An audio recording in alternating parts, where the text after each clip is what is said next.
علامہ اقبال رحمۃ اللہ علیہ کی بہن کی اپنی ساس کے ساتھ نہیں بنتی تھی، جس کی وجہ سے کچھ عرصے کے لیے ان کے خاوند نے ان کو اپنے گھر واپس بھیج دیا۔ جب ساس کا انتقال ہو گیا تو خاوند اپنی بیوی کو لینے واپس آئے۔ اتفاق سے ان دنوں علامہ اقبال رحمۃ اللہ علیہ بھی چھٹیاں گزارنے کے لیے گھر پر موجود تھے۔ آپ رحمۃ اللہ علیہ نے صاف انکار کر دیا اور پنجابی میں کہا کہ اساں کڑی نہیں ٹورنی، یہ کہہ کر آپ اندر کمرے میں چلے گئے اور غصے سے بیٹھ گئے۔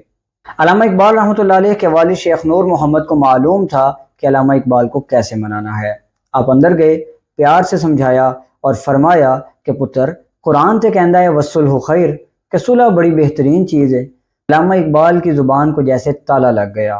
آپ فوراً باہر تشریف لائے اور اپنی بہن کے سسرال کے ساتھ صلح کر لی اور ان کو اپنے گھر رخصت کرنے کے لیے آمادہ ہو گئے۔